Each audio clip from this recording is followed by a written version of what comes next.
It's my pleasure to welcome you everyone in this panel discussion on the energy storage, which is going to be the future with so much of RE integration which we are planning. As you are aware, India has taken a commitment of 500 gigawatt plus, and Gujarat is committed to surpass 100 gigawatt by 2030. So RE, renewable energy being an infirm power, the role of storage is very crucial and critical to ensure that the infirm nature is transformed to the firm nature. Uh, the storage will play a vital role in grid stability and providing the affordable cost, reducing the cost of power for the consumer at large. So, going ahead, I would like to invite our esteemed panelist and our moderator. I will start with Mr. Devmala Sen. Sir, please. He is our moderator, President ISA.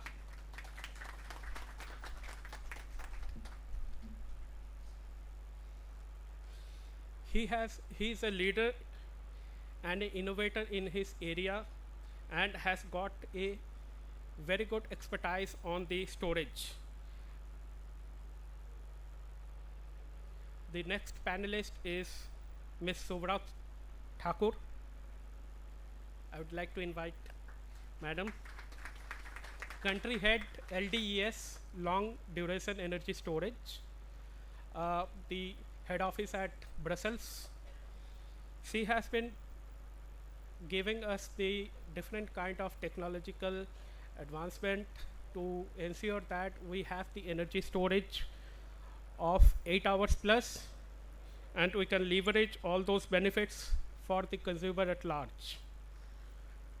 Our esteemed panelist, Mr. Saurabh Mitra, I would like to invite him. Director Sumitomo.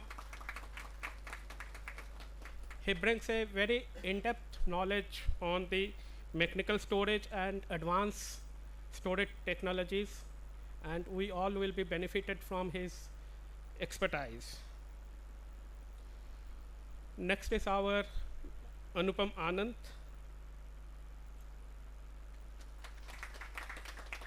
Mr. Anupam Anand is the CEO of VTech Flow. He is based out of Singapore and working on the cutting edge technology of vanadium flow batteries. Our panelist, Ms. Dr. Rasi Gupta, is going to join us in some time. By that time, we will be starting the panel discussion, and we'll invite her once he arrives. Second panelist, the next panelist is Mr. Naresh Kumar.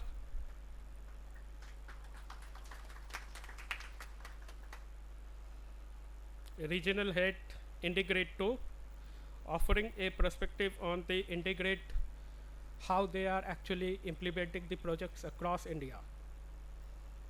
Last but not the least, Dr. Arun Kumar, Professor IIT. He will bring all the expertise and views on the new technologies which we are working on, basically. So I would request all the members to put their hands together for our esteemed panelists, and we'll hand over the mic to our moderator to take it forward. Thank you. Please. Hello. Good morning. The morning is not good. Good morning. Thank you. Once again. Good morning. Ah, good. We are dealing with energy storage, so we should have some energy in the room, right? Okay. As already told to you, that energy storage is a critical enabler for India or for the world to achieve its net zero targets and its targets on renewables.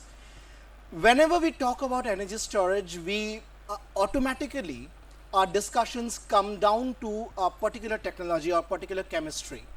And of course, due credit to that chemistry, because of that, energy storage directly links to that technology. But then, the panel here today, you will hear that the family of energy storage is much larger than that's just that one technology, that is lithium-ion batteries that we deal with today.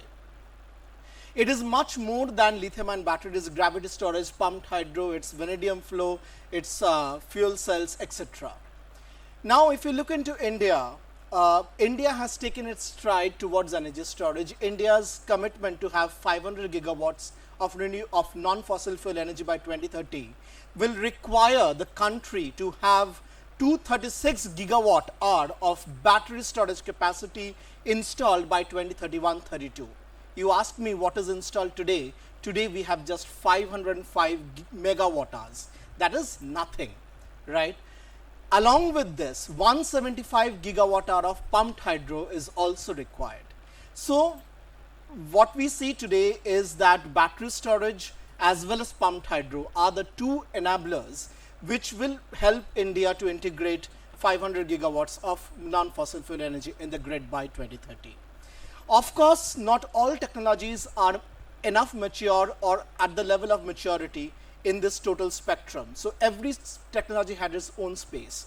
Now you may be asking that there are so many technologies, that is, do they not cannibalize each other? Are they not the same? But what we see is every one of these technologies has a sweet spot in the entire matrix. Some low duration, some high duration, some low power, some high power. And in that matrix, we will discuss about various technologies that we have today. Talking of India, looking into the target, government has taken various initiatives. It has drafted energy storage guidelines, it has drafted policy guidelines, tender guidelines, as well as it has come out with a viability gap funding scheme, which has been the catalyst of the growth of energy storage in India. So all this together, we as of today have around 195 gigawatt hour of tendered capacity. Just imagine 195 gigawatt of tendered capacity. Out of this 195 gigawatt hour, 82 gigawatt hour is just battery storage capacity that is tendered out. 117 gigawatt hour of pumped hydro has also been tendered out along with this. All these tenders have actually happened from 23 onwards. You may be asking, okay, so many tenders, why is it not on ground? But the answer to that is 23 onwards tenders started to come.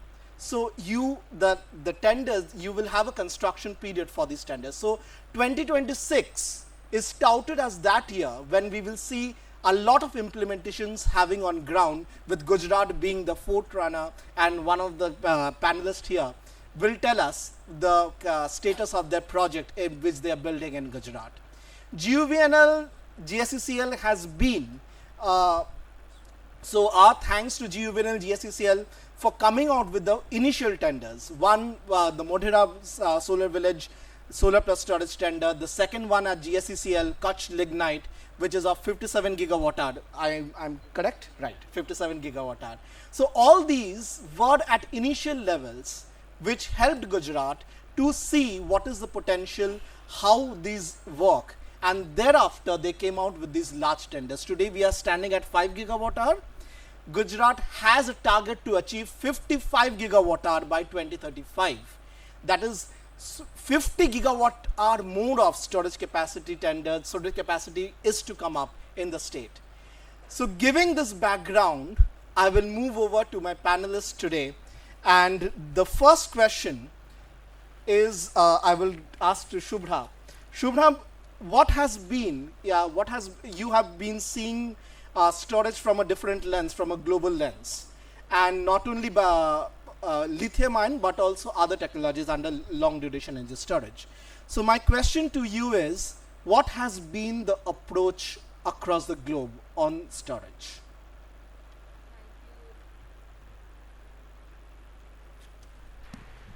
Yeah, thanks, Deb Malia, for that question. And just before I attempt to answer that question, I think just for the benefit of the group, it would be good to go over A little intro on LDES, what the long duration energy storage is. And as the Elders Council, we define long duration energy storage as any solution of storage that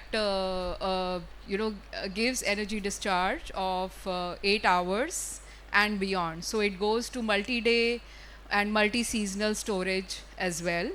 Now, majorly there are 4 categories, just to understand it better, which begins with electrochemical category that has all your batteries and also alternate chemistries related to iron, zinc, vanadium, so to say.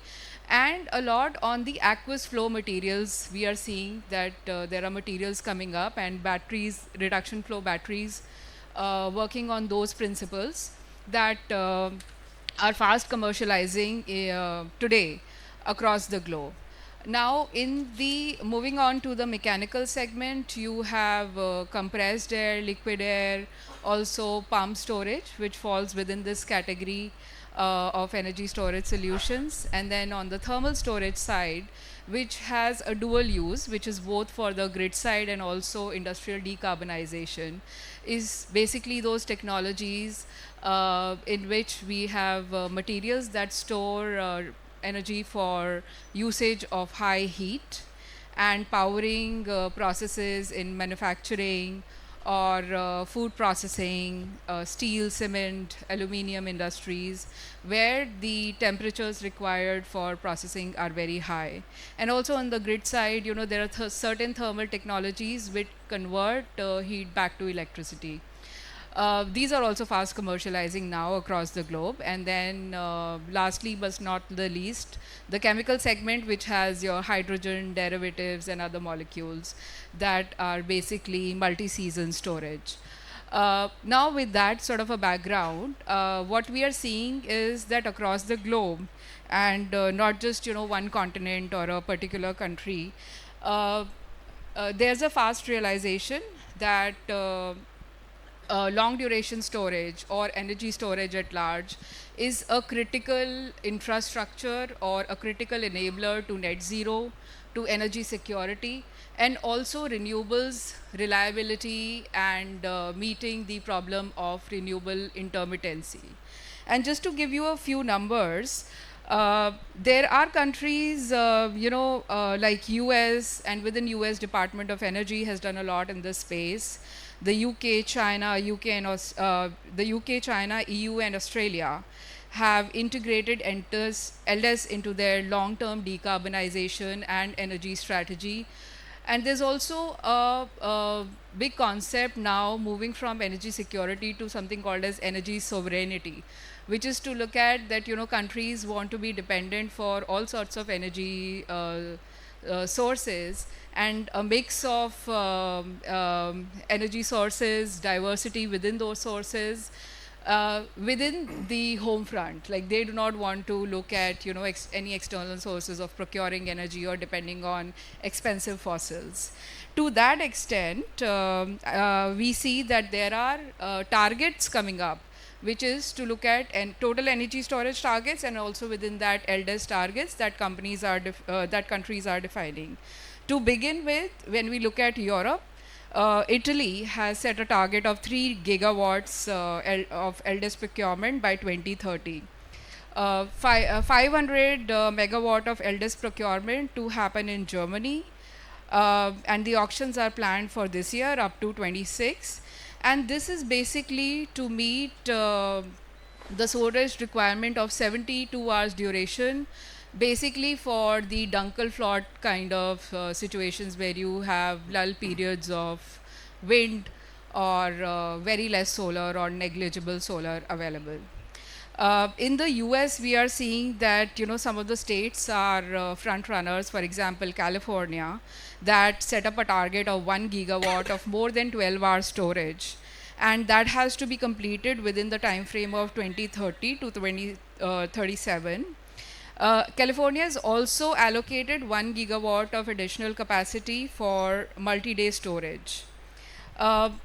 I think the biggest approach towards giving a push to storage was first, of course, seen in by U.S. Department of Energy, and in 2024 they came up with the Storage Innovations 2030, the technology liftoff, which awarded a tune of US $15 million to energy storage projects.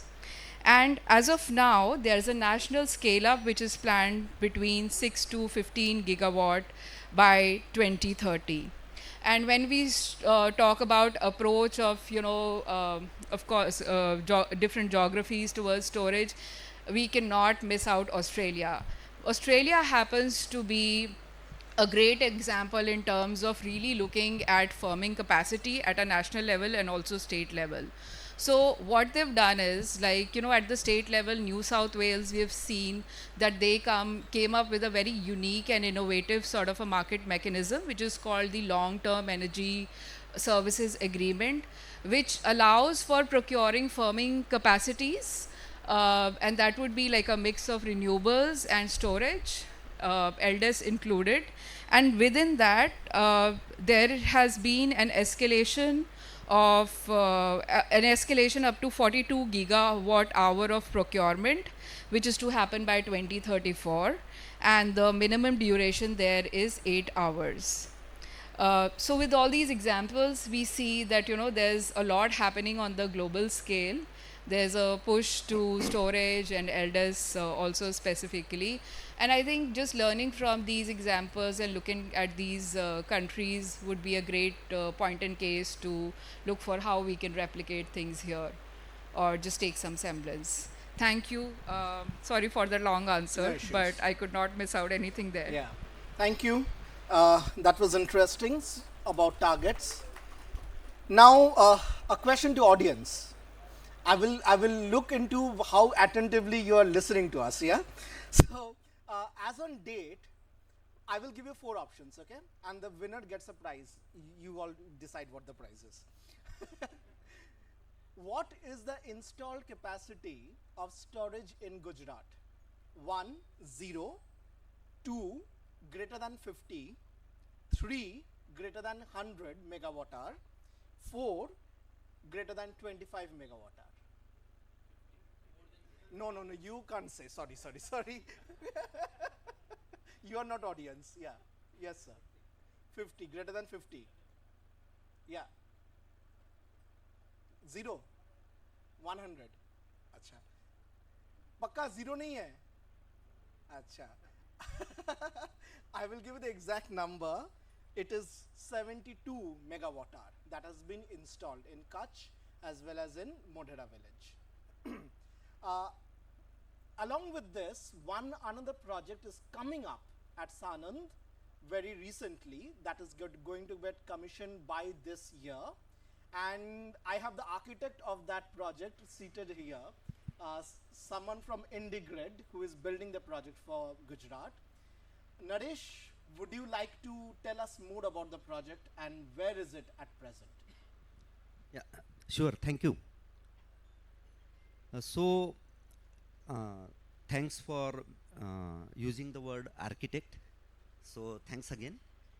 But before that, मैं एक चीज़ यहाँ पे specifically mention करना चाहता हूँ कि हम तो आर्किटेक्ट बाद में बने. सबसे पहले आर्किटेक्ट हमारे साथ अभी यहाँ पे मौजूद है, जिन लोगों ने ये कॉन्फ्रेंस भी आयोजित की है और जिन्होंने ये एनर्जी स्टोरेज का जिम्मेदारी भी ली है, उन सभी को मैं बधाई देता हूँ और ह्यूज राउंड ऑफ अप्लॉज उनके लिए मैं चाहता हूँ कि जो जीवीएनएल की टीम यहाँ पे है, जेटको की टीम है यहाँ पे, और जो भी सारे रिलेवेंट स्टेक होल्डर्स है वो बहुत बहुत बधाई के पात्र है. So they are the first architect, क्योंकि यू नो कि द वे ये बीड डॉक्यूमेंट बनाया गया था and the way the transparency, the process, the quality, the support, the professionalism, the kind of जो हम सुनते हैं right about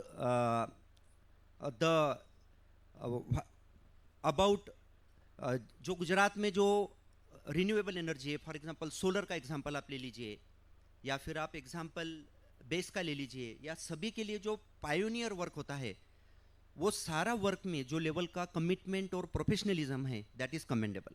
so keep it up. Thank you once again Sumit ji, Nandi ji and entire team. Now coming to this project. So the project जो bid हुआ था, it was 250 megawatt by 500 megawatt hours, but out of that we could get 180 megawatt by 360 megawatt hour. Okay. सो ये जो duration था 2 hour duration का, storage duration का project, 2 cycles per day discharge का, और 12 years का इसका प्रोजेक्ट का लाइफ है total. Okay. So again repeat करता हूँ, क्योंकि ये जो हमारा डिस्कशन है ये आप लोगों को कहीं ना कहीं हेल्प हो इंडस्ट्री वाइज भी. जो अभी कुछ लोग लर्निंग फेज में होंगे, एनर्जी ट्रांजिशन का जस्ट एक जर्नी शुरू हुआ है, right. So 180 megawatt by 360 megawatt hour का प्रोजेक्ट. स्टेटस अभी ये है, if I go directly to that point, कि by the end of this year और maximum by the Q1 of 26, if all goes well, touch wood, आप ये project commission हो तो वहाँ देखेंगे very soon. And this would be the biggest stand alone regulated asset in India. At present जो भी basic सारा वर्क हो चुका है, गुड पार्टीज की जो बैटरी एनर्जी स्टोरेज सिस्टम के जो कंटेनर्स होते हैं वो भी हमारे साइट पे पहुंचना शुरू हो गए हैं. बाकी का सारा इंस्टॉलेशन अच्छे से चल रहा है with the support of all the stakeholders, right, internal external. जो भी हमें चार्जिंग डिस्चार्जिंग की कमांड आने वाली है, SLDC के कंट्रोल है, एनर्जी मैनेजमेंट सिस्टम है, ये सारा जो सीक्वेंस है, वो सारा जो प्रोटोकॉल्स है, कम्युनिकेशन है, वो सारा इन प्लेस है. और वी आर कॉन्फिडेंट कि very soon you will be finding that project on ground. And on that day हम आप सभी को वेलकम करेंगे. या थैंक यू. क्या बात है, हम लोग सब आएंगे. वेलकम, राइट पिंकी जी. या and one of the my colleague, right, specially mention करता हूँ कि हमारे साथ जो शोल्डर टू शोल्डर जो बोलते हैं ना कि कोई भी जर्नी में, so my colleague Pinky is also here. So this is how we have to maintain all the relevant stakeholders, internal external, सभी लोगों के योगदान से ही कोई नए टेक्नोलॉजी, नया innovation, first of its kind का ये प्रोजेक्ट हो रहा है. All the challenges we have to meet together और आगे हमको बढ़ना है. Thank you once again. Thank you. Thank you. Thank you. So we talked about batteries, right? But Gujarat is not only working on batteries. Gujarat is also working on pumped hydro storage. Gujarat has already identified 16 sites across the state where a pumped hydro capacity can be built in the state. We have someone from IIT Roorkee who has been an active voice for pumped hydro projects in India. Professor Arun sir, my question to you is that we often hear a phrase that pumped hydro storage will not play an active role in Indian grid till 2030. I want to hear your reaction. Thank you, Demale, and then Gujarat for inviting me here for this panel discussion. This voice actually is he said that you heard it that 2030 it will not happen, and this voice is I am hearing since 2015, because the pump storage is a long term, lambi daud ka ghoda. It's not like a short term.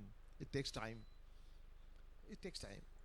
But the policymakers, because since 2015 we are saying that and country needs storage very badly. If we have the way we declared in Paris that we are going to have so much of megawatt of renewable energy, hence storage is a part and partial. But people got a lot of confusion, especially on the bureaucracy, the central other levels. No, storage is fine, we able to manage it. But now this evidence are there from 2000 onwards, 2020 onwards, that without storage cannot do it. First of all, there is not one technology that one fits, like one solution doesn't fit well. When the battery is a very quick solution, because it gives you microseconds kind of power immediately. But then you have the long-term durations solutions which are well tested for century old solutions, and they take time. Those things which are long-term things, they take time. You never build a ROM in a day. You build a structures in a quite a good time. So that what you heard is, I'm hearing that since 2019, documented also that nobody had, but of late the government woke up only when the initial guidelines came, which has came in 2023. That too when the private sector has started pushing very well to the government. In 2023 only the government, like 2021, we keep on trying, talking everywhere, but when the 2021, the private sector, especially the major players, the power sectors came into forefront, then they pushed the government and then guideline came. And when the guideline came, it's very easy for state government to handle this subject. Gujarat itself, let me tell you, I mean, our regulators, GRC has been mentioning that you require 4,000 kind of megawatt since 2018 onwards. And you already have two assets with you. One called Kadana, one is called Sardar Sarovar. But God willing, God thinks, whatever the management, whatever things, they had not been able to utilize that asset even. But thanks, at least something is happening today. I heard 70, and then now seeing that another is coming here. Pump storage certainly is going to come because it's a long-term asset. Long-term. There are five, let me tell you, though my colleagues have mentioned there are a couple of things. One is the chemical one, which we talk of, the nickel RDM, and then this is Veridium flow batteries. The compressed air is another giant. Compressed air, where we compress air and we use it for relatively small scale, like 100 megawatt kind of capacity, we can do it. But pump storage right now are in a pipeline like something about 80 gigawatt kind of pipelines, which will take some time. 2030, I will not say that it is not going to come because the project has started coming in. The private sector came, and their their pace of them, because they are not small players. For them, getting resolved issues are many times only in days and hours only. So it is coming in now very quickly, and you will see by 27, 28, a significant capacity is coming up. Significant capacity coming up. But certainly 30 to 35, you will find that pump storage is everywhere. Everywhere. So pump storage is a long-term solution, and it's a very cost-effective one, long duration, because you should remember, we may have the droughts of solar, we have droughts of wind, and there are many hours even in the daytime on typical days where solar has gone, wind has not started, and that time all your thermal capacity is exhausted. So those are things which a reliable, vibrant power sector cannot afford to miss that. So for that, LDS, whether it's a pump storage or any other technology, will require. Thank you so much. Thank you. Thank you. You said a wonderful term that one technology won't help you to go to your target. The session title is Critical Role of Energy Storage. So one technology that we have not heard about a lot is liquid air energy storage. Anyone here who knows what is liquid air energy storage? Okay. We have in our panel at least one person, at least I also know, I know little. So we have one person who knows, who deals with liquid air energy storage. Sort of, first of all, explain what is liquid air energy storage, and second, where do you find it being applicable in this Indian grid? Thanks, Debmala, and thanks to the organizers for inviting us. So quickly, before liquid air energy storage, I come from Sumitomo Heavy Industries, and we are a centuries-old company. And as part of our decarbonization business, we venture into energy storage, and where we look at we offer liquid air energy storage. Just taking a cue from what Shubhra mentioned about mechanical energy storage as one of the clusters, and then Professor Arun Kumar mentioned about compressed air energy storage. Now, one of the challenges of compressed air energy storage is it's locationally dependent, locationally not very flexible. as in you can only make the compressed air energy storage projects where the geographies are suitable, like you have larger caverns where you can store the compressed air. Now to overcome that, what we do is we further liquefy the air. After the compression, we liquefy the air and we store the energy in form of liquid air. So the energy density becomes much higher and the footprint becomes much lower. So we can put it anywhere, wherever we want. So we become much more locationally flexible.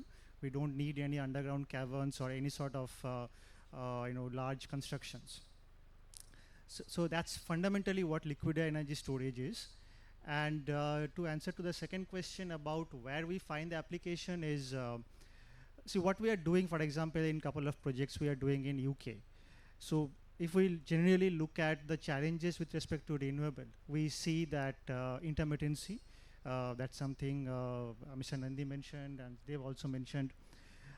Now, when we talk about intermittency of renewables, it's not one way. It also, it's both up reserve as well as down reserves.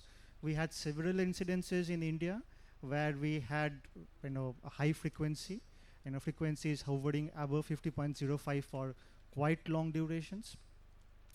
And of course, in the evenings and the morning and evening peaks are well known. So that's generally the intermittency. Because of that, what also happened is we have seen very low price points in the exchanges, close to zero. We have also seen curtailment issues, both in Gujarat as well as in a lot of other states as well. In addition to that, there are also challenges with respect to evacuation because of transmission infrastructure, as well as grid services. There had been a lot of reports from Grid India which talks about the absence of inertia and voltage control issues and short circuit capacity, etc. So there are a lot of challenges with respect to the grid services, which primarily happens because of the higher share of IBRs, inverter-based resources, compared to the overall energy generation in the mix.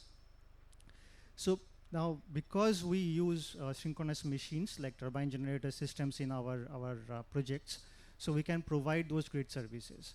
And this is where the liquid energy storage kind of solutions become quite attractive, when you need both energy shifting as part of the solution as well as grid services.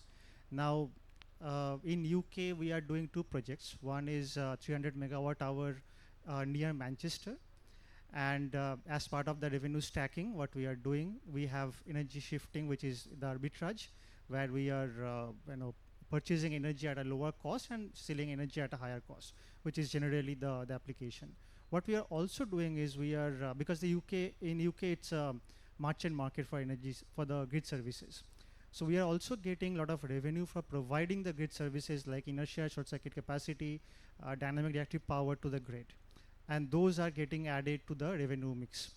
Similarly, now we are just starting another project for 2.5 gigawatt hour in Scotland. So that's 12-hour storage, 200 megawatt 12-hour storage. We have just started that, and again, it's quite similar, where we are adding the grid services as revenue layer.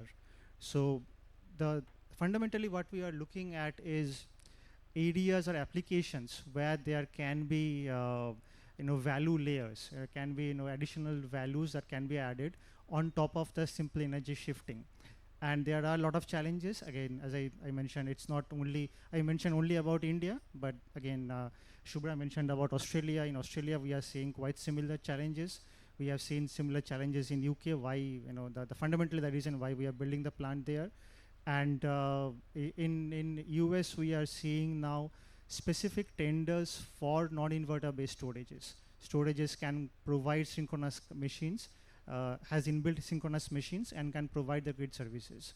So these are universal challenges, and will come coming up whenever we have higher share of renewables or inverter based resources in the system. Yeah. Thanks. Thank you. Any additional queries if you have? Otherwise, yeah. I will come back to you Okay. with the second round. Okay, so we heard about battery storage, lithium and battery storage. We heard about pumped hydro. We heard about liquid air. there is other technologies also in the matrix. Of course, everything if I cover, then the entire room will be speakers here. But we have someone with expertise in vanadium flow batteries. Now, what is vanadium flow batteries, and how is it finding use case in this entire matrix? We have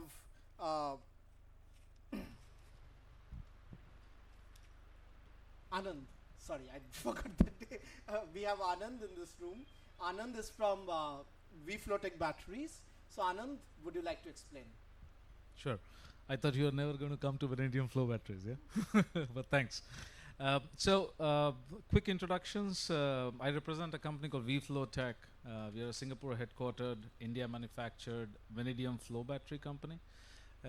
And just to give a slightly better context on vanadium flow batteries, it's a flow battery technology using vanadium on both sides. And when the electrolyte, which is a vanadium electrolyte, circulates through the electrodes, gets in contact, releases an electron, and that's how energy is stored within the batteries. The good part of this is this electrolyte, because it's vanadium on both sides, can last forever. And I'm just going to repeat that for the audience. It can last forever. So it has an infinite shelf life. And the reason why it has an infinite life is because it's just vanadium changing ionic states, right? From 2 to 3 and 4 to 5, on either sides. And you can keep on doing that, for the longest period of time, right? That fundamentally is a game changer when we look at battery lives and when we look at circularity of battery. A lot of us have been talking about, critical role of storage solutions, and absolutely yes. I think storage has a fundamental role to play in energy transition. But one of the things that we sometimes miss out, and that has to do with the duration of timelines that we're talking of. We're talking of 12-year batteries, we're talking of 20-year batteries. In case of vanadium flow batteries, at least a 25, 30-year batteries. For some of us, we might not be around to look at the end game of those batteries. But the important thing that we keep missing sometimes is circularity. What happens at the end of the battery life, right? And vanadium in that context is one of those technologies. Dimale, you talked about 250, 300 megawatt hours deployed in India. There are 3 gigawatt hours of vanadium batteries deployed globally. So 10 times the capacity currently deployed in India of lithium-ion batteries, right? So as a technology, it's a TRL level 9, TRL level 10 technology, commercial deployments, large-scale commercial deployments. So it's something definitely that we as a country would be looking at, should be looking at, and not only in India, but I guess companies outside of India as well, countries outside of India as well, looking at it from a energy alternative, energy storage alternative standpoint. Great, thank you. Okay, you all were listening? A question for you. Okay, what do you think is the critical enabler in building or promoting energy storage in India? As we all talk that it has grown, in India, globally it has grown. So I give you 4 options. You have to choose the correct option. 1, cost decline. 2, policy push by governments. 3, technology improvements of this various chemistries. And 4, government targets. And 5, all of the above.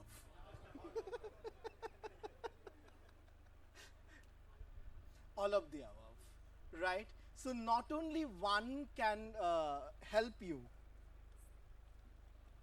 Apologies. We have Rashi Gupta.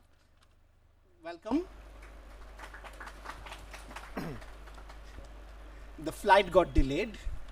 3.5 years. 3.5 hours, right? So what I was saying is that not only one enabler can help this progress. Cost, technology, policy and targets all together help us to reach where we are today. But along with that, once Rashi settles down, I will ask her this. Along with that, we need one more thing.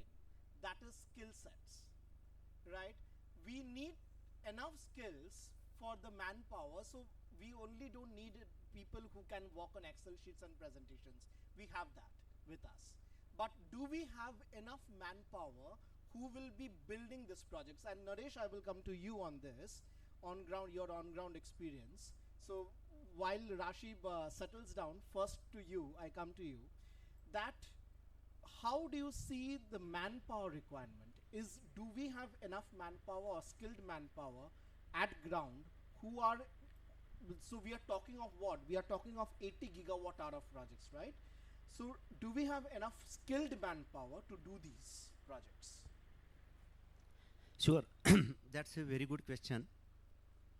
Before I answer this question, आपने एक सवाल पूछा था देव अभी, उसमें एक चीज़ add करना चाहता हूँ. सो जो की एनेबलर्स है, राइट, वी ऑल एग्री कि all four are the key enablers, but उसके साथ जो मेन एनेबलर है and why this is called as a critical and अभी समय की जो ज़रूरत है, storage is the grid stability. तो आप ये ध्यान में रखिएगा कि जो अभी ट्रेंड है is of course the policy, the cost decline etcetera, but grid stable होना बहुत ज़रूरी है. और जिस प्रकार से रिन्यूएबल एनर्जी का पेनिट्रेशन हो रहा है ग्रिड में, right, solar, wind and other capacities, so for that storage becomes very, very important. It can be short duration, it can be long duration. So thank you. Now coming to the answer of your question. See, we started with solar, wind, है ना, and different renewable energy projects. उस समय भी starting में skill set and that gap was there, and slowly with the time we are at a very good level across the globe in renewable energy. Especially now coming to the storage part and the skill set part of that.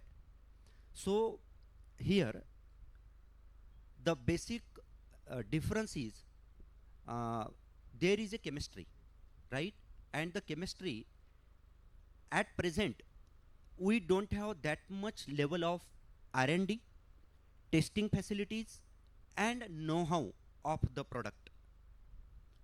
Also जो technology change है is happening so fast. When we started before few years 280 ampere hour का एक cell आता था. For example मैं correlate करता हूँ ताकि यहाँ पे कुछ टेक्नोक्रेट्स भी होंगे और बाकी आप सब लोग भी समझ पाएंगे. बहुत सिंपली पुट करता हूँ अपने बात को कि 280 AH का सेल हम एनर्जी स्टोरेज के लिए और 3.44 मेगावाट आवर का एक 20 फीट का कंटेनर से हमने स्टार्ट की थी इवैल्यूएशन की. आज वो नंबर 280 AH से 314 AH, 392 AH, 425 AH से होते होते 587 AH, 1175 AH से 2070 AH हो गया है 2 साल में. अब आप देखिए कि how the technology changing, how rapidly the efficiencies are improving, the products are changing. and आप कोई भी कंपनी देख लीजिएगा, 2 कंपनी अगर है, फॉर एग्जांपल के लिए लेता हूं कि जो अगर प्रेजेंट है तो दोनों कंपनी का सॉल्यूशन आपको डिफरेंट मिलेगा, राइट. सो वहां पे एक टेक्नोलॉजी की वजह से, और अभी एट प्रेजेंट हमारे पास में उस लेवल की वो फैसिलिटीज नहीं है कि जो स्किल सेट में आज इमीडिएटली हमें हेल्प कर पाए. बट जो लेवल का भी सारे डायमेंशंस को यूज करते हुए जो डेवलपमेंट हो रहा है ये सेक्टर में, मुझे लगता है कि in couple of years we will have those facilities कि जहाँ पे हमारा स्किल सेट इंप्रूव हो जाए. दूसरा, स्टोरेज में डायरेक्टली मैं बात करूँ डेव कि चलता है, ये वर्ड चलता ही नहीं, राइट डॉक्टर राशि. यहाँ पे आपने सोलर पीवी मॉड्यूल से इन्वर्टर कनेक्ट किया, इट्स ओके, बट बैटरी में ऐसा नहीं है. आपको सिंपल एग्जांपल देता हूं. जो प्रोजेक्ट अभी हम कर रहे हैं, जिसका एग्जांपल आपको दिया था, 4.5 लाख का सेल का जो आपको बताया ना 314 AH का फैक्ट्री एक्सेप्टेंस टेस्ट करने के बाद में उस सेल से एक मॉड्यूल बना. For example n number of cell जोड़ के एक मॉड्यूल बना, मॉड्यूल से पैक बना, पैक से रैक बनी, रैक से कंटेनर बना. ये जोड़ने के लिए, इसको कंट्रोल करने के लिए बैटरी मैनेजमेंट सिस्टम लगाना पड़ा, ये सबको बैलेंस करने के लिए एक वहाँ पे हाई वोल्टेज बॉक्स लगाना पड़ा, उसके साथ में उसका मैनेजमेंट करने के लिए कूलिंग का लिक्विड कूल्ड मैनेजमेंट सिस्टम लगाना पड़ा। और अगर आप ओवरऑल अगर प्रोडक्ट देखें तो लगभग 300 से 400 छोटे से बड़े कंपोनेंट का पार्ट है। So this level of skill set, this level of precision is required. और आपको और एक छोटा सा एग्जांपल देके अपनी बात को स्किल सेट वाइज रखता हूं कि ये जो एक कंटेनर में सपोज 5000 सेल्स है, ये 5000 सेल्स को मुझे जोड़ना है तो वेल्डिंग करना पड़ता है। वो वेल्डिंग का प्रिसीजन इस लेवल का होने चाहिए कि जो आप इफिशिएंसी एक्सपेक्ट कर रहे हो Sumit ji, 85% of point of interconnect AC RT, और वो मुझे 12 साल तक देना है। 2 साइकिल पर डे का ऑपरेशनल हिस्ट्री नहीं है दुनिया में, ज्यादा 1% से ज्यादा इंस्टॉलेशन ही नहीं है। उस लेवल का प्रोडक्ट आपको चाहिए तो उस लेवल का प्रिसीजन भी हर जगह चाहिए। And this is how with the time इसमें स्किल सेट इंप्रूव होगा। इसमें अगेन रिपीट कर रहा हूं, चलता है वाला शब्द नहीं चलता है, क्योंकि यहाँ पे सेफ्टी वाले बहुत इंपॉर्टेंट सब्जेक्ट है, इसलिए बहुत हाईली प्रिसाइजली आपको प्रोडक्ट को हैंडल करना है। जब मैन्युफैक्चर हो रहा है, जब उसका शिपिंग हो रहा है, जब इंस्टॉलेशन हो रहा है, जब कमीशन हो रहा है, और जब ऑपरेट भी हो रहा है, एक भी कमांड अगर मिस हो जाती है, जो भी कम्युनिकेशन प्रोटोकॉल्स है वो कमांड अगर मिस हो गई, तो आज के डेट में हमने जो प्रोटोकॉल्स और सेफ्टी मेंटेन की है वो इस लेवल की है कि वो कंटेनर को हम आउट कर देते हैं या वो रैक को आउट कर देते हैं परफॉर्मेंस में से, राइट। लेकिन skill set wise I think time लगेगा। और मैं एक चीज काफी जिम्मेदारी के साथ ये बोलना चाहूंगा कि रियली जो इलेक्ट्रॉनिक्स इंजीनियरिंग है या फिर इलेक्ट्रिकल इंजीनियरिंग है या ऑल काइंड्स ऑफ इंजीनियरिंग, ये इंजीनियरिंग का रियली अगर वर्किंग करने का अगर टाइम है, किसी को एप्लीकेशन या यूज केस करने का अगर टाइम है, तो एनर्जी ट्रांजिशन में पूरे दुनिया में ये राइट टाइम है कि जहां पे कोर इंजीनियरिंग सबसे बड़ा रोल प्ले करेगा। सो इस तरह से हमको धीरे धीरे स्किल सेट इंप्रूव करना है। मैं एक चीज और ऐड कर देता हूं डेव, कि अभी स्किल सेट की अगर हम बात करें तो इतनी डिमांड है पूरी दुनिया में ग्लोबली कि there is a huge scope in energy transition skill set wise. तो जितना अपने आप को कोई भी डेवलप करता है ये स्किल सेट में, ग्रोथ ही ग्रोथ है। Thank you. Thank you. Thank you. So, I was introduced to energy storage by my manager in 2017. And in 2017, I attended one of the conferences in energy storage. Rather, those days, it was not on energy storage, renewables, जिसमें एक session 30 minute का energy storage का होता था। So, at that point of time, I first met Dr. Rashi, and she was so enthusiastic कि मेरे को लगा ऐसा कुछ है क्या storage में। And cut to in 2025, I have been seeing her for so long promoting storage. So I would like to hear from you about what is the skill sets, and do you see that improvement in skill sets coming up in India?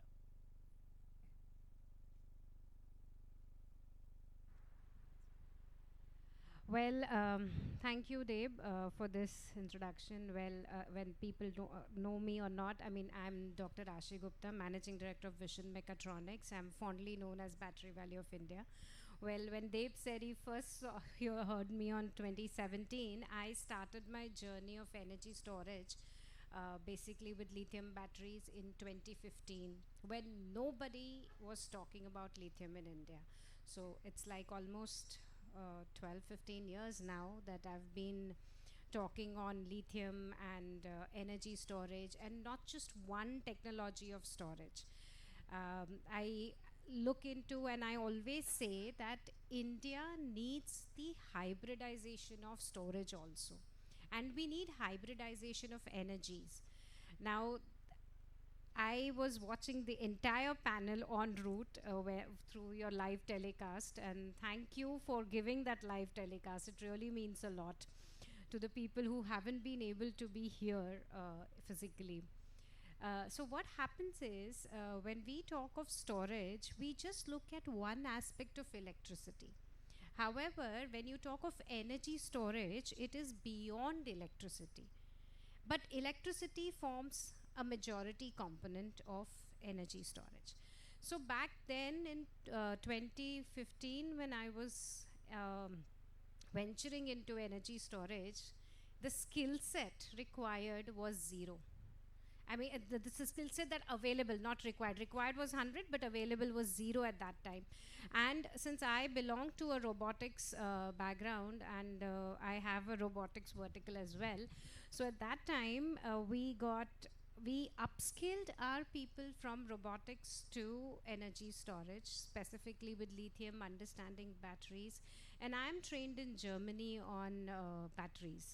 So I got my entire team from my robotics vertical sent to Germany, trained them on how exactly we have to deal with batteries, कैसे उनसे काम करना है, and जो चलता है attitude India में है, उसको हम कब चलता करेंगे, अब ये एक बहुत बड़ा प्रश्न है, क्योंकि उसे चलता नहीं किया गया तो हम सब चले जाएंगे, ये फिक्स बात है. बिकॉज जो क्लाइमेट क्राइसिस अभी चल रही है ना आप सोचोगे क्लाइमेट क्राइसिस का क्या लेना देना है, बहुत बड़ा लेना देना है, क्योंकि जो क्लाइमेट क्राइसिस है, जो एनर्जी क्राइसिस है, आप एनर्जी सिक्योरिटी और एक और शब्द आपने कहा था, what was that word? Yeah, so she said these two words, I was listening en route, but are we really working towards that? अभी बोलोगे स्किल सेट का इससे क्या लेना देना, अरे बहुत बड़ा लेना देना है. कैसे? जो आज की यंग जनरेशन है, कितने कोर में आना चाहते हैं, नहीं आना चाहते हैं. उस दिन एक 22 साल के इंजीनियर से बात कर रही थी, उसने कहा मैडम क्यों मैं इंजीनियरिंग करूं, भाई मैं यूट्यूब पे इन्फ्लुएंसर बन जाता हूँ, इंस्टा का इन्फ्लुएंसर बन जाता हूँ, लाख रुपए तो दिन का कमाऊंगा, आप कितना दे दोगी? And that was a tight slap on our faces, all of us. Because the important aspect is that without all of us contributing to this electricity sector, वो influencer नहीं बन पाएगा. भाई बिजली कहाँ से आएगी, फ़ोन कहाँ से चार्ज करेगा, इंटरनेट कहाँ से चलेगा भाई? और जो 180 मेगावाट का बैटरी बना रहे, 180 मेगावाट का जो सिस्टम बना रहे हैं, उसको कौन चलाएगा आपके घरों में बिजली लाने के लिए? So some biggest gap that we are today seeing is that the young generation, the Gen Z and the next generations, they are not keen to come in the core sector. Why? Because we have not glamorized, we have not glorified this sector. And that's the biggest challenge we have to overcome. Technology apart, वो तो हम overcome कर ही लेंगे, because we have the best brains in the whole world. We go and rule the other countries, we have the CEO, CFO, CTO, सब हैं हम लोग. बट हम यहाँ अपने लिए क्या कर रहे हैं? That's the question we all have to ask ourselves and to the next generations, why they do not want to come into this sector. There's an absolute shortage. Abhi, like when I work in hybrid batteries, for example, we did a lead lithium hybrid, now we want to do a vanadium flow and a lithium hybrid. I've also done battery hydrogen hybrids, where I've done lithium and hydrogen hybrids, and now I'm into pure hydrogen as well. So इनके लिए skills कहाँ से लाऊं? जो engineers और ये सब लोग जो join करते हैं, they are like so raw. I mean, and when you look at these trained, if you look at some senior officials, then, or if you look at some experienced people, they don't fit into that bracket because they are either from the automotive old sector or they are from the traditional oil and gas sector. They don't fit into the new energies. So another important aspect to bridge this gap is upskilling of your existing manpower, which is missed by many organizations. What happens is, if you have an existing role in terms of oil and gas, or even somebody is coming into cross-sectoral, upskilling is very important. Something more that will come up now is with such huge installations. I heard 936 gigawatt or 536? 536 gigawatts is what we're talking about of energy storage. Do you even realize what quantum of waste we are going to create out of this? And have we thought, okay, CPCB is definitely doing its job by putting up redressal mechanisms and putting up, recycling norms and targets, but lot of this energy can be reused and put it into second life. And that second life of batteries would require much more skill than the first life, because understanding the behavioral pattern of that used battery, understanding what life abuses it has gone through, coming up to something, making something useful out of that, extending the life of the battery and not putting pressure on the mother earth as well as the critical mineral resource, because if you want to go for 536 gigawatts, you will keep mining from the earth critical minerals, and we are very short of these resources at the moment. So how do we bring in that skill set for the second life batteries? When I also ventured into second life batteries last year, basically we have a collaboration with MG Motors where we take their batteries and recycle and reuse them, repurpose them for stationary storage. Same we are doing with others as well. So we realized that these batteries need a lot of conditioning, a lot of analysis, and we need a very robust technology to put them back into the system so that we can prolong that for at least 3 to 5 years, because recycling today is a very capital intensive process. And India में ना कितना देती है बड़ा important है, फिर चाहे वो गाड़ी हो चाहे स्क्रैप हो, कुछ तो मिलना चाहिए. एंड अभी जो मॉडल है वो बहुत लाइबिलिटी बेस्ड मॉडल है, मतलब मुझे देना पड़ता है, मैं कचरा बेचने के लिए थोड़ी पैसे दूंगी, बराबर है कि नहीं? तो वो एक चैलेंज अभी भी है. So how to use the technology for its advantage to create a value, to create a financial proposition which is a win-win for both recyclers and second life use, as well as the people who are getting into, or the buyers for that matter. So ये करने के लिए हमारे पास skill set कहाँ है? Second एक और skill set पे एक पॉइंट और बताऊंगी, is the cyber security threat. The biggest challenge that the power sector will face in the next coming years, it is just about the corner, is the cyber threat. And what are we going to do about that? In one of the discussions मुझे एक ने बोला नहीं जब भी installation होगा ना तभी हम ये सारा प्रोटोकॉल चेक करेंगे, ये है कि नहीं है, सब बराबर है, ओके टिक टिक टिक टिक डन. सॉफ्टवेयर अपग्रेड हो गया ओवर द इंटरनेट, कौन आके चेक कर रहा है दोबारा? कोई नहीं आके चेक करता है. मीटर रीडिंग लेने वालों को भी आजकल तो आप इंटरनेट से वो देख के अपना ओवर द एयर ले लेते, स्मार्ट मीटरिंग कर दिए. The problem is equipment and technology is getting smarter and human beings are getting unsmart. I will not use the word dumb, but it is unsmart. Okay, we are getting unsmart.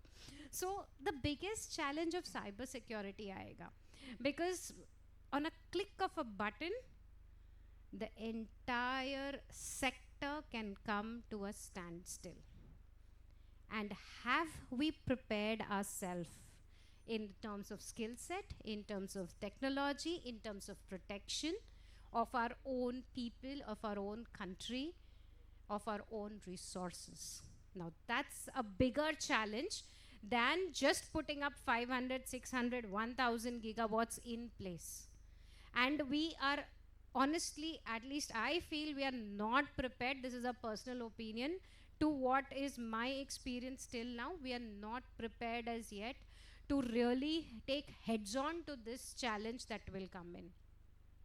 And the day this comes, and when the power sector comes, and suppose if it comes to standstills, I'll still put it as a hypothetical situation where it does not come, are we prepared to handle the rage of the people who are used to having lights at home, who are used and to the phone being charged, to the internet being available 24/7?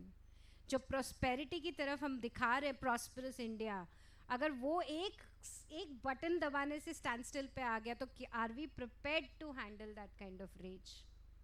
सो ये जो cyber security का भी challenge आएगा तो वो कैसे India और power sector, this is not just for Gujarat, this is for the entire world's power sector, because the dominance of one particular country has become huge, and we need to really be focusing on indigenous developments. I mean, commendable to see the day before yesterday and yesterday's results on the tariffs, and thanks to Devmale all the information is just on a click. I mean, he's expert at that. So still, I mean, how are we prepared to integrate these hidden trojans of the sector in the bidding that has happened at 1.77, 7.9, 7.6? Have we really factored that in the Excel sheet? And if we have not factored that in the Excel sheet, how is the ground reality going to differ at that point of time, and how people will really look into that with their skills? Okay, his skills with the even quantum of say suppose say let's say 100 gigawatts for that matter, something goes wrong and it comes to a standstill.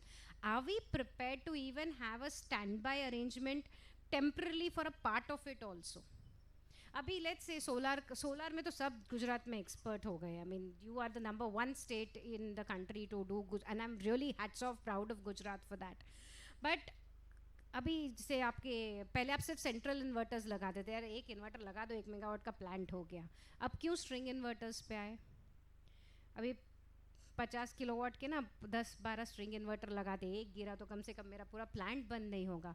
Have we imbibed that into the battery energy storage? Have we thought of those things?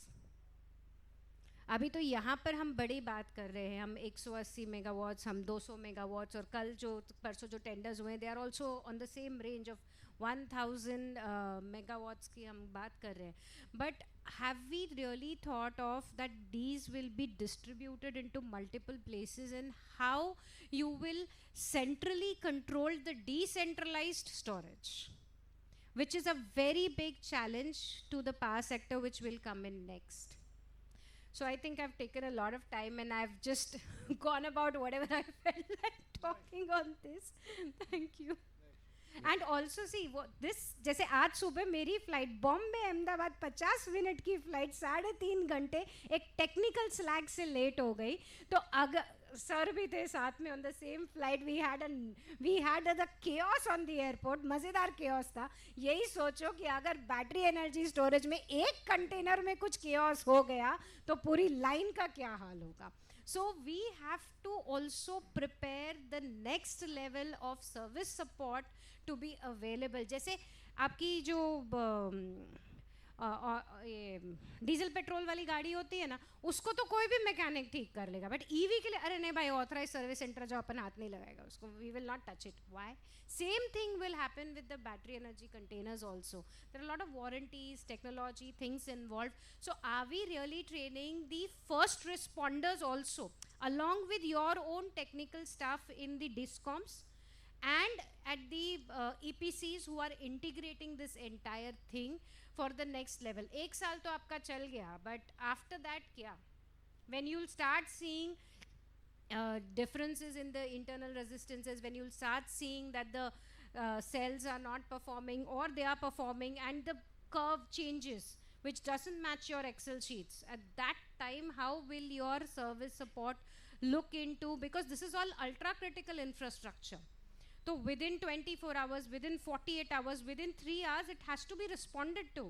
Because अपना तो 6 to 9 का tariff time है, उसमें तो energy storage ने देना है. वो 6 to 9 में ही अगर बैटरी काम नहीं करी या इन्वर्टर काम नहीं करा या कोई पॉइंट ऑफ कॉन्टैक्ट पे या उस पर अगर प्रॉब्लम आ गई, ट्रांसफार्मर में आ गई, तो रिस्पॉन्डर कितना, वो 6 to 9 का टैरिफ तो चला गया यार, आज का धंधा गया, लॉस हो गया. सो उतना रिस्पॉन्स टाइम है हमारे पास. Have we planned and skilled our people for that? So these are certain challenges, but yes, definitely we can overcome. Have we focused, and if we really upskill the existing manpower and glorifying this sector, because without the power sector nothing else is going to work. Yeah. So Thank you. Dev, एक 30 seconds. Yeah.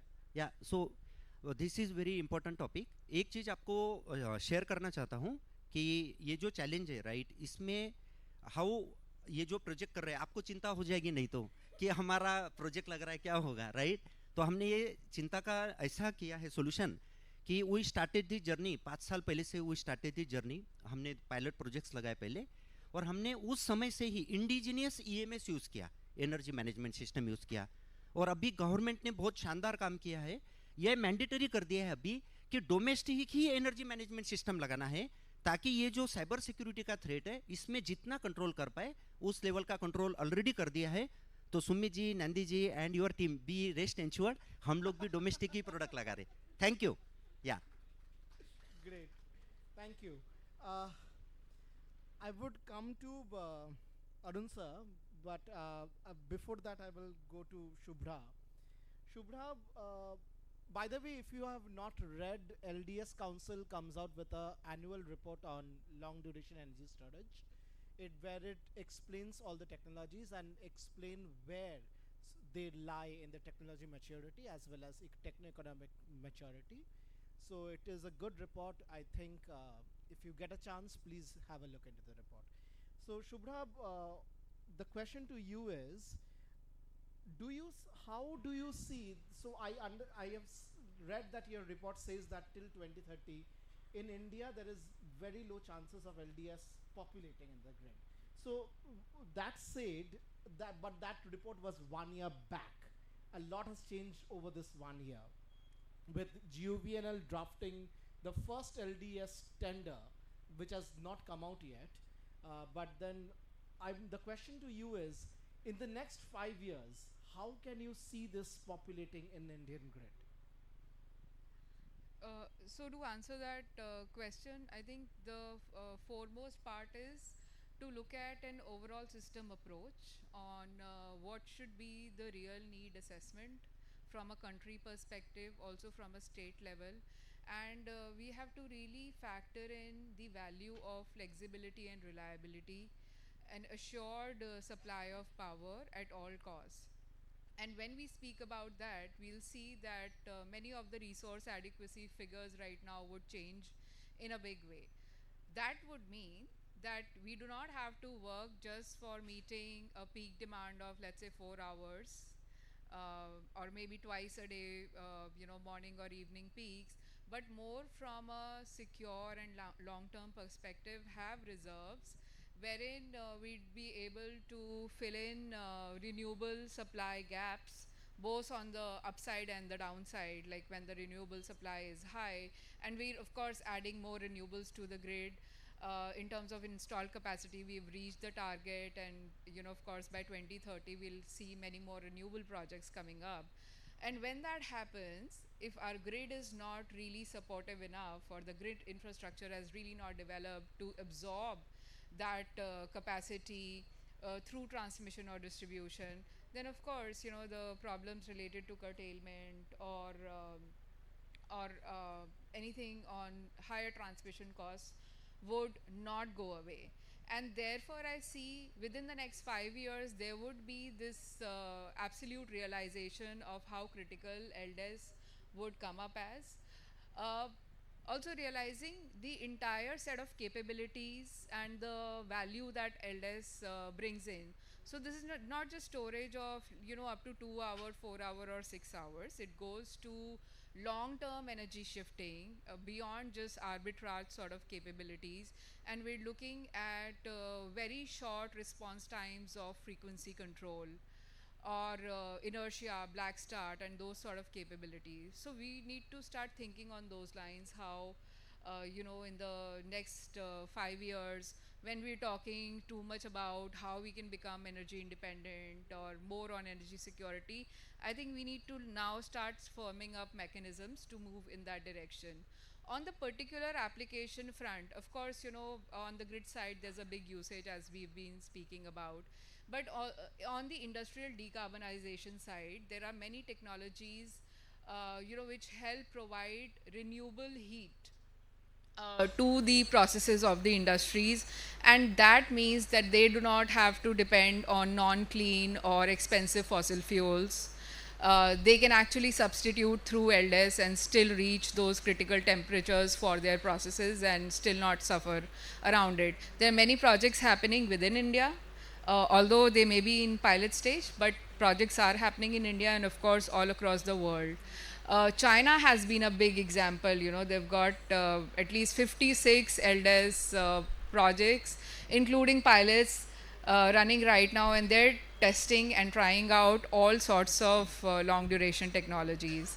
A lot of the data is not available from there, but then, you know, I think as India, as you know, and as an aspirant of becoming absolutely energy independent, we need to start moving onto that front also. A big use case that we see for LDES is also on the captive generation and also using that energy for storage, providing long duration supply with that kind of storage, and also critically for the data centers where the computing load requires an assured supply of power at all times. So these are some of the use cases which we see developing and also to firm up in the next coming years. Thank you. Thank you for highlighting the use cases. I will come to Anand and you a little later on these use cases perspective, how your technologies can address these use cases. But before that, I want to come to Arun sir.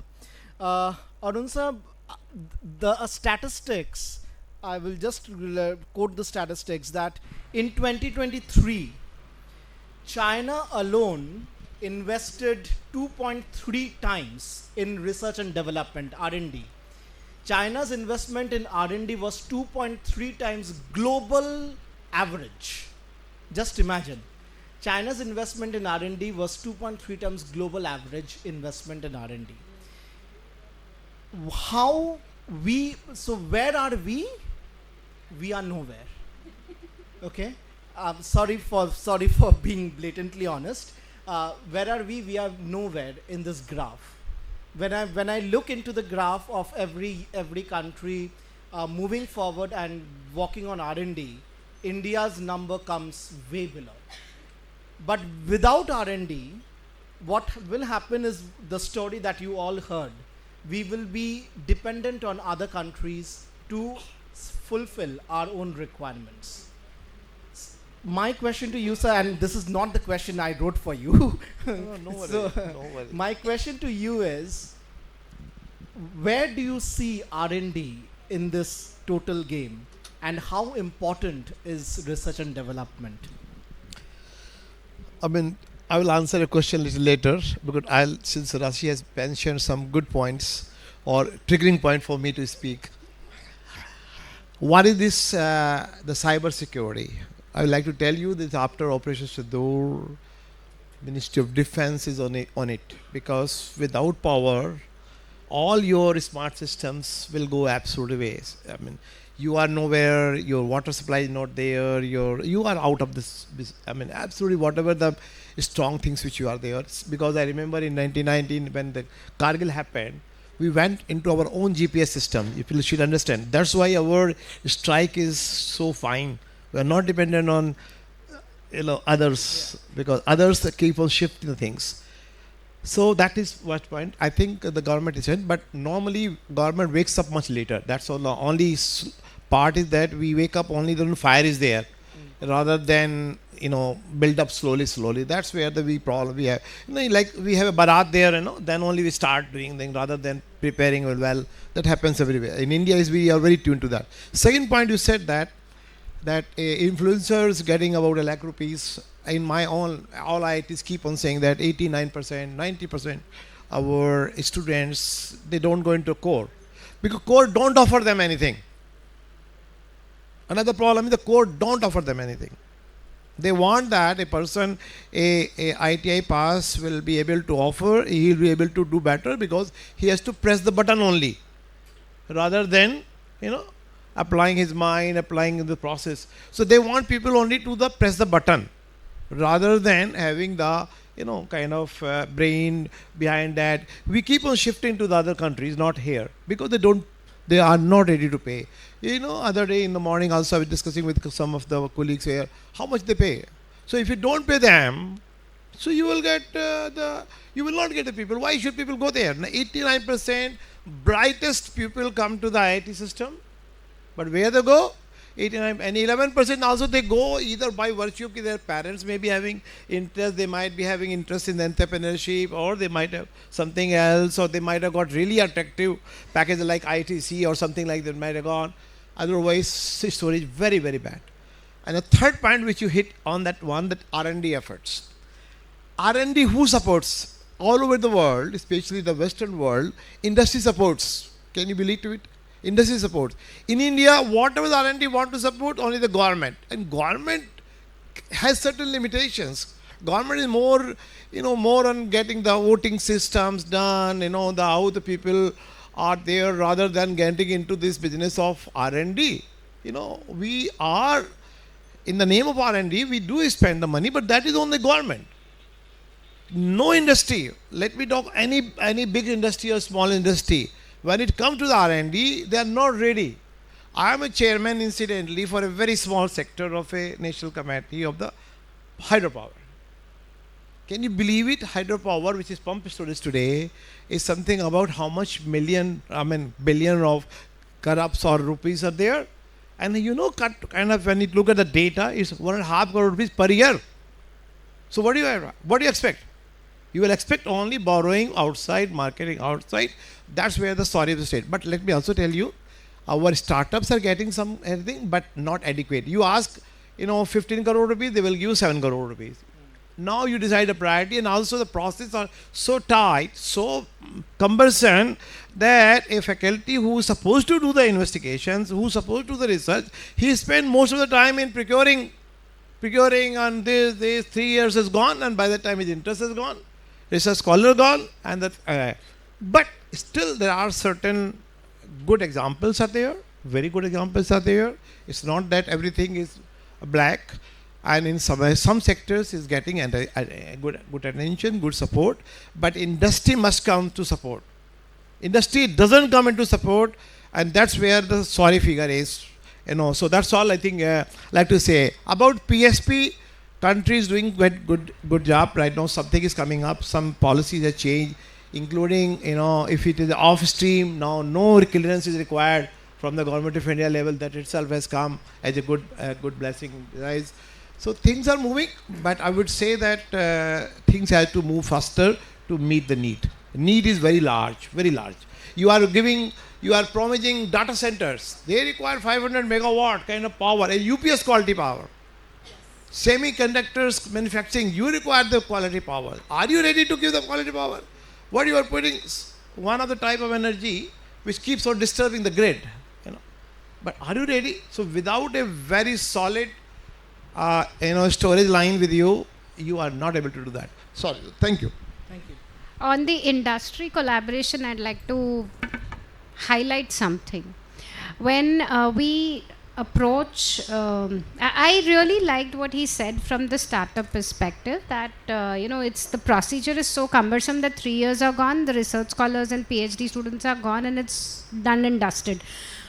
The same extension I'll add further is that when an industry collaborates with the academia, I mean, this is not to pinpoint, this is a problem area that we all esteemed people, intelligent people sitting in this room could find a solution to. What happens is when the industry goes to the academia, they are time bound with the research problem to get a solution. And this, if it's going to take like 5 years, 6 years, that research problem does not make any sense anymore. The whole technology has gone beyond. वो हम आगे चले गए. जैसे अभी sir ने क्या कहा था, हम 280, आप 280 बात कर रहे हो, जब मैं 2015 में काम कर रही थी तब cell was at 1000 AH single cell. आज अभी आप 2000 AH का और 1200 की 2700 AH की बात कर रहे हैं. तो when you look at this, the transition is very fast. तो अगर हमारा academia, if the academia comes with an answer in 5 years and 3 years to one problem statement, and the focus patent grants and get the tick mark done in the PhD, we will not solve this problem. Of course, I understand and appreciate the pressure that the academia also has in terms of other engagements that they have to do also when they put up a startup, and within that time bound time they have to do other things which burden them. But somewhere we have to bridge this gap, otherwise the industry academia gap kabhi complete nahi hoga. When I look at other European nations, the development actually happens in academia and industry just commercializes it, mints money, both mint money out of it because there's an agreement out of it.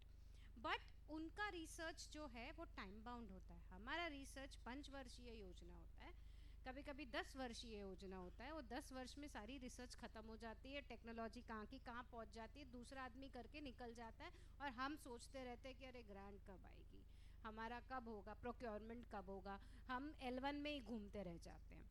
So somewhere we have to break this loop, और ये आज से नहीं हो रहा है, ये पिछले 15 सालों से हो रहा है जो मैं खुद देखते आ रही हूँ. फिर मैंने एकेडमिया को छोड़ दिया, मैंने कहा मेरे को तुमसे R&D नहीं करानी है, मैंने उन PhDs को अपने यहाँ हायर कर लिया, ईजियर दैट वे, और मैनेजर उनसे काम करा लेता है. So how do we have a win win situation between industry academia is also very important for the entire economic growth of the nation. That is a question to all the people here in the audience to think and come up with. Thank you. I think, yeah. Thank you. Question नहीं हुआ है ना बहुत देर से? Question होना चाहिए. Okay. The question to you is that you heard that storage costs have reduced over time, right? And the answer was given in the panel कि आज के दिन में कितना tariff आ रहा है, ठीक है? So my question to you is, what is the storage tariff as of today in Indian grid? Option 1, less than 10 rupees per kilowatt hour. Option 2, less than 2 rupees per kilowatt hour. Option 3, less than 5 rupees per kilowatt hour. And option 4, less than 4 rupees per kilowatt hour. हाँ? Less than 2. आप answer नहीं दो, नहीं चलेगा, पीछे पीछे पीछे पीछे. Less than 10. ठीक है. Anyone else? Less than 4. Okay. बाकी आंसर देगा, नहीं देगा तो लंच नहीं मिलेगा. हाँ. नहीं, ऑप्शन है ना माइनस. हाँ. या. अच्छा. नहीं, डिप्लोमेटिक आंसर नहीं चलेगा. Okay. The answer is, would you like to answer?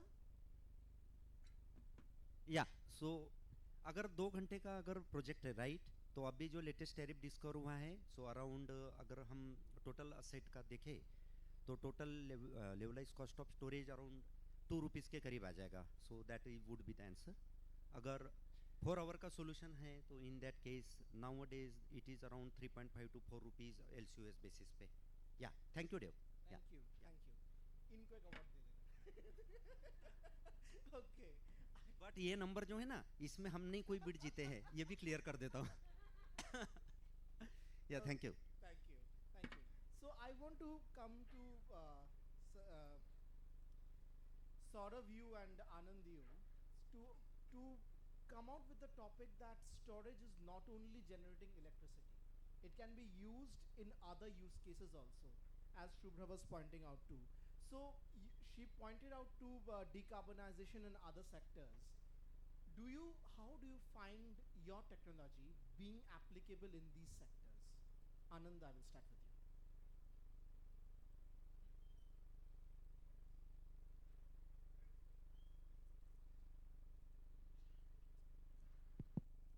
Yeah, I think it's working now.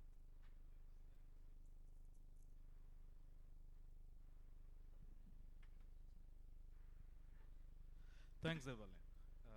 And for a moment, I thought I'm sitting in the wrong panel because we sort of deviated from a storage solution to all the challenges within India as a country, right? And not to undermine those challenges. And just a very short comment on that, and I'm not going to take as much time. I think there's a lot happening in R&D as well compared to where we were 5 to 10 years back. And one of the things that we don't realize is when we look at countries like China, they took 25 years to get to this place, right? And what we see is the end outcome. We don't see those 25 years, and of course, given the fact that we are where we are, we would like to shorten that. So there is a lot which needs to be done there, but I do see some extremely promising work happening in that context. So just my 2 cents on that. But back to your question on storage solutions and multiple use cases on top of that. So when we look at flow batteries and vanadium flow batteries in particular, our experience has been vanadium flow batteries are a workhorse, right? I mean, you can really extract maximum value out of that. Has very limited challenges. We spoke about degradation, etc. Extremely minimal. We spoke about non-flammability. Does not catch fire even if you are running it in harsh climates, and you are talking about extremely cold climates to some of the recent deployments that we have done in the middle of a desert in the Middle East, right? And it still works perfectly well. We also spoke about or touched about economics briefly of these storage solutions, and I think one of the things, both from a policy standpoint, which is sort of outside of our realm as a company, as a private company, but also from a technology standpoint. So technology does enable stacking of multiple use cases, multiple revenue precedents, but a lot of time, depending on the country that you're talking of, policies do not necessarily allow that, at this moment, right? And that will happen, right? And that it is again a process which takes its own time from a maturity standpoint. But what we have seen is when we look at use cases, multiple use cases, we spoke about, faster response times, frequency response kind of applications, black start, inertia support.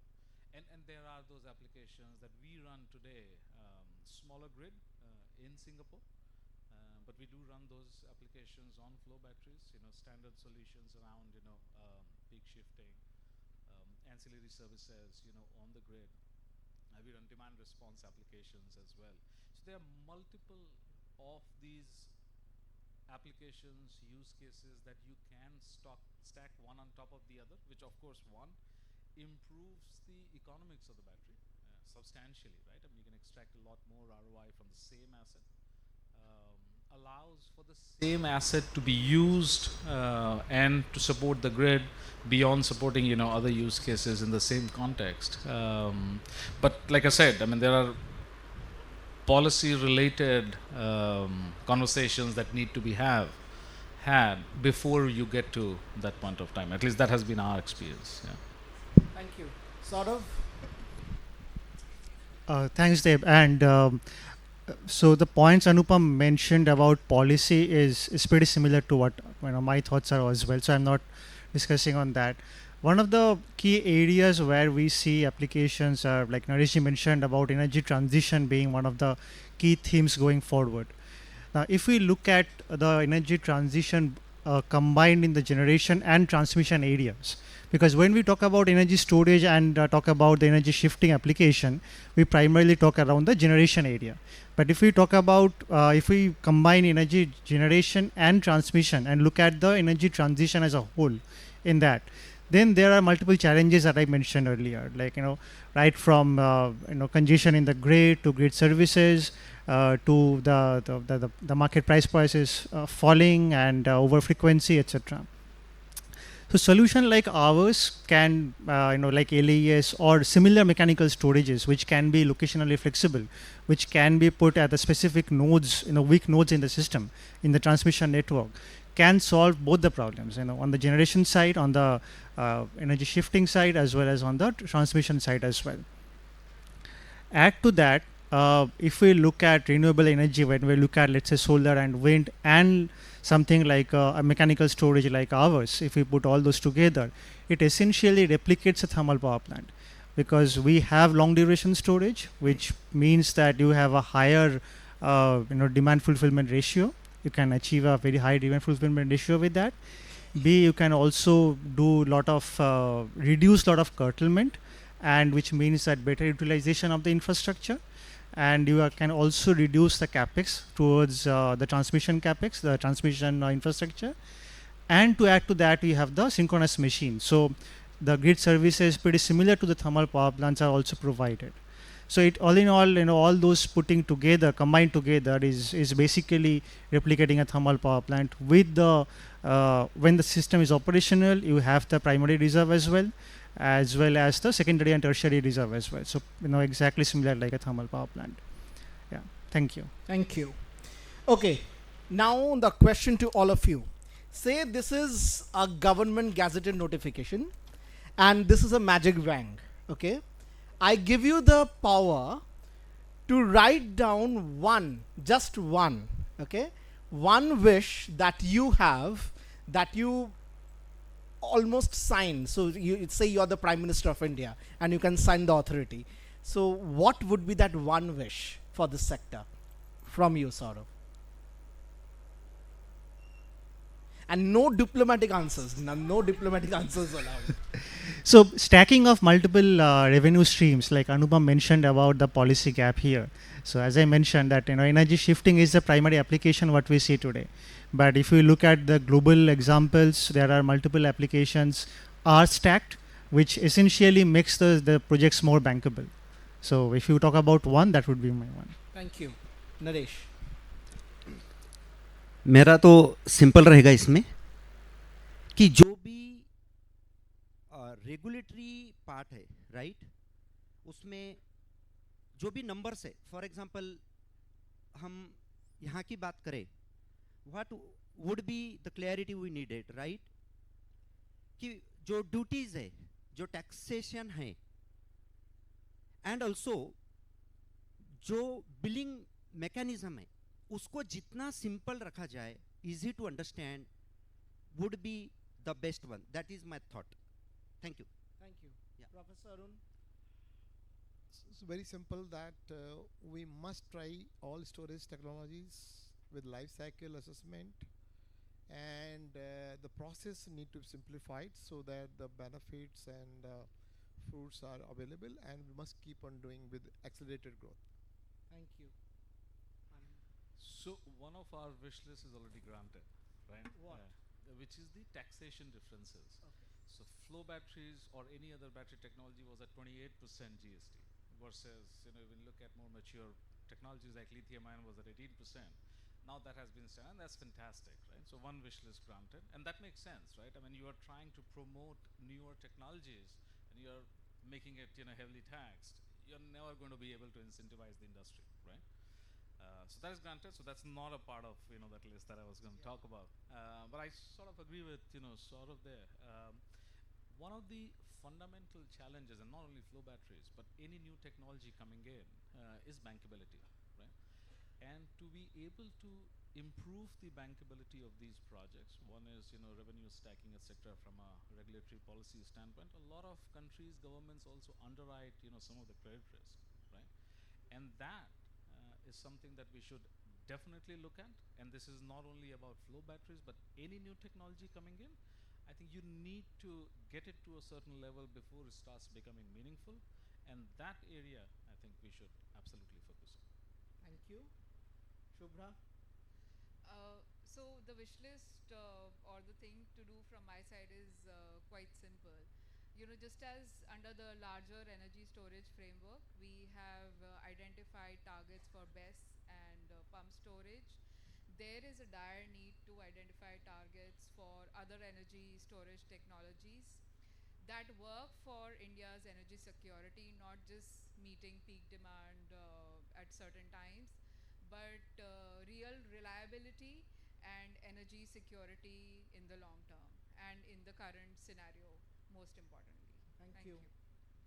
Okay, now the toughest task, because in terms of whatever all my co-panelists have said, I would add a point or maybe 2 points, where one is indigenous development and allocating resources Number two, I would also say skill development to be added with these resources, because that is very important.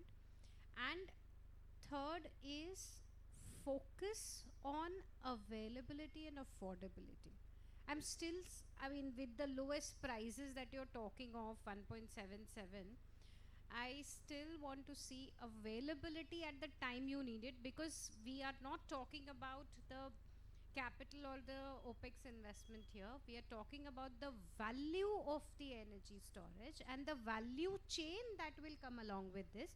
So that also needs to be focused, and affordability for the common man. They are not going to take 300 gigawatts. They need a few kilowatts. So we have to penetrate energy storage at all levels. That's why I said, decentralized yet centralized storage. So that's my wish list. Thank you. I have a small wish list here. So one thing that we just did not discuss in this panel today is safety. So with all the safety norms and procedures being followed, even after that, worldwide we have seen fires. Very recently in Tesla facility, we saw a dangerous fire.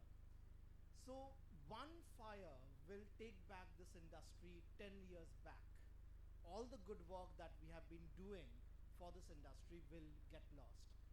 So somewhere we have to look into that the safety is never wo chalta hai, as the people said. So safety cannot be chalta hai. Safety is mandatory requirement, and we have to take care of that.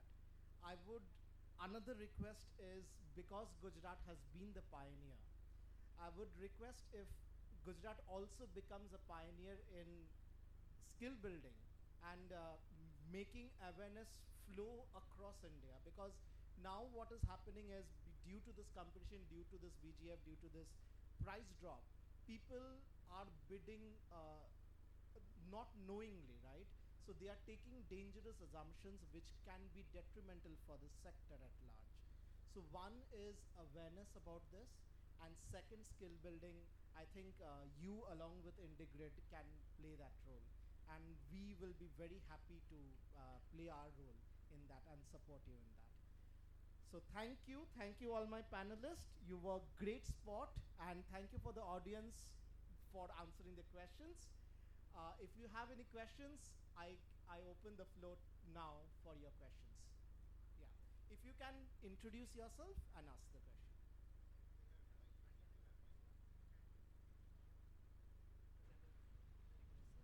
My question is Mr. Saurabh, आपने अभी बताया कि grid services में inertia की services की बात कर रहे थे, तो what are the mechanism to monitor the real time inertia, and what is the commercial mechanism at which point you have to fire the inertia and supply to the grid?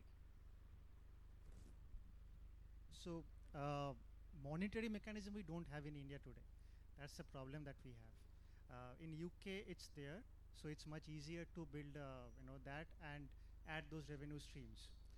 To talk about the how it works, so basically if I understand your question correctly, the question is, if the system is not operational, whether those grid services can still be provided.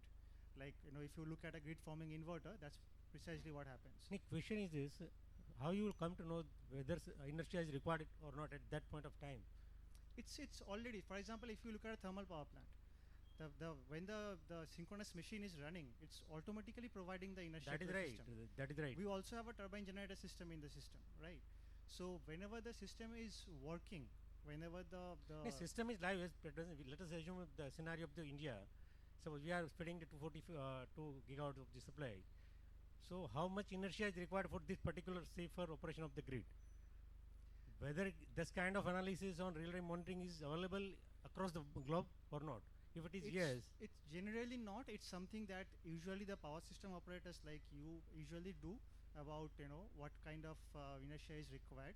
We have done studies in Australia, and we have seen that it's already available. And when we did the study for pre-feasibility study for our system, we saw that how it is actually. Because at present, native frequency, generally we are facing the problem of that frequency in all these things due to during the day hours. Yeah. Because we are integrating more and more solar, which is without any kind of inertia, right? True. So Yeah. So you that have will be the more- bigger challenge. Exactly. So is there any kind of synthetic inertia provisions? I heard something about in the Australian market and So all these things. what usually happens is when you talk about the grid forming inverters, whenever the inverter is working, it can provide the inertia. Okay. Now, when you see typical thermal power plants, it provides 24/7. That You know, is- every time, whenever it is running, it can provide. What we have done is we realized that, of course, when the system is operational, the system is operational, it because it has a turbine generator system, it can provide the inertia and the entire grid services. What happens if it is not operational and at that point of time you need those support? So what we do is we have a what we call a stability island, essentially a clutch and flywheel mechanism. Okay. So round the clock, the flywheel and the generator is running, Okay. whether the system is operational or not. Okay. So it is providing the inertia, whatever the system, and you can actually design the system because the turbine and generator can be independently designed. As independently, the capacity can be formed, right? So if you need a higher, inertia in the system, you can have a higher, a larger generator, and so the flywheel and the generator can be running continuously, 24/7, and continuously provide the grid services to the power system. Now, how will you get back through the commercial mechanism? Is there any kind of mechanism to work out the commercial compensation for that? The commercial is, that's what I was telling, that the challenge for us is that it's not there today in India, Okay. because it's generally had been provided by the thermal power plants free of cost for decades. So there is no provision for that today in India. Okay. Thank you. Markets like Australia had started doing that. They face certain challenges, so they are revising it. UK has that because it's a merchant market, so it's there, so they can actually do that. Germany has started doing that very recently, Okay. and because it's again same problem for all the countries. Everybody dependent on gas, coal, nuclear, all around. Even if you look at Norway, etc., they have very high amount of hydro. So the same, the turbine generators are providing those systems. It's only now when you have higher solar and wind, we are facing these challenges. Sorry. Okay, So, thank you, thank you. I was adding just one thing, sir. जैसे sir इधर ancillary services का काफी efforts के बाद में शुरू हुआ ना, वैसा इसमें भी आ जाएगा कुछ समय में. Yeah, thank you. Yeah. It's on the agenda, let me tell you, CA and CRC, because we are, though I'm not a subject expert, but this was on the agenda. This was on the agenda. Right now the studies are on that, because about 2 years back, POSOCO, I mean that grid controller has come out with a study on the inertia, and it's on that by 2030, that kind of what kind of inertia required. So this is on the agenda on the table, because I know about in CRC, because we are setting up a Center for Regulatory Affairs at IIT Roorkee. Thank you. We have tied up with the MOU with IIT Bombay for real-time monitoring of the inertia and all these things. So we are working on it. Thank you, sir. Anyone else? No questions? I ask question, last bench, only last bench answers, no one else answers. Okay, no, nothing. Thank you everyone, thank you, and thank you GUVNL for giving us this opportunity. Thank you.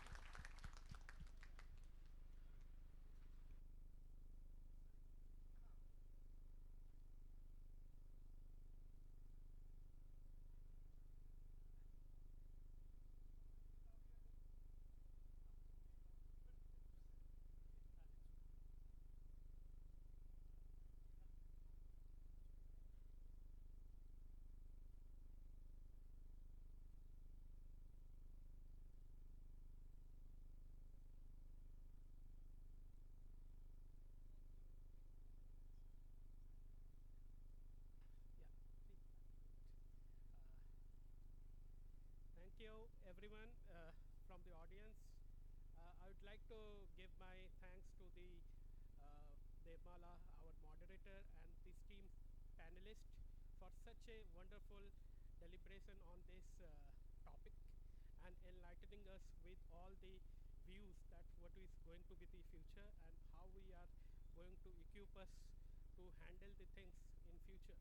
So it's reskilling ourselves, taking up, making ourselves ready for the energy storage jobs, how we can ensure that 24 by 7 reliable power is available with more and more RE integration and affordability is on the card. So preparing ourselves for the next decade is a roadmap which we are going to work upon. Thank you everyone for patient hearing and participating in the quiz. Thank you.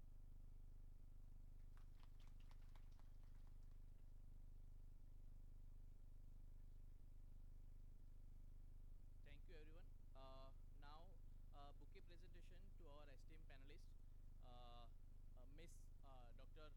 Rashi Gupta from our General Manager, Sauran Nandi sir.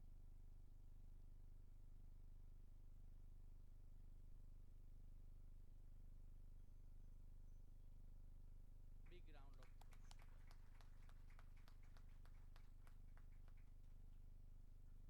The second panelist, sir, please, Miss Subra Thakur, the Elders Council, from our Elders Council.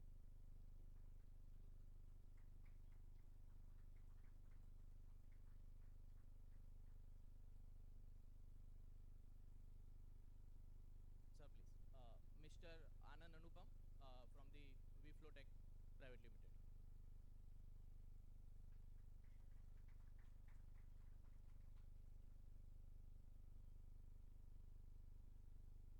Now, I would like to bring Nagarjun Parmar sir to give the bouquet to our panelist, Mr. Dr. Arun Kumar sir, IIT Roorkee.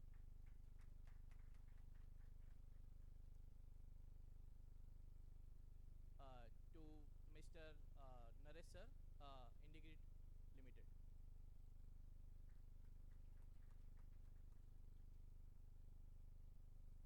And to our esteemed guest, Mr. Saurav Mitra from Sumitomo. Yeah.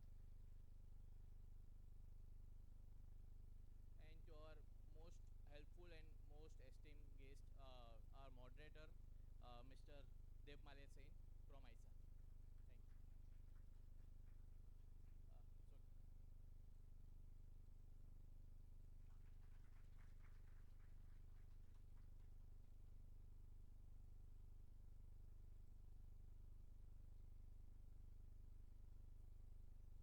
Thank you. So, so we will just showcase the QR code for the session feedback. Please share your feedback.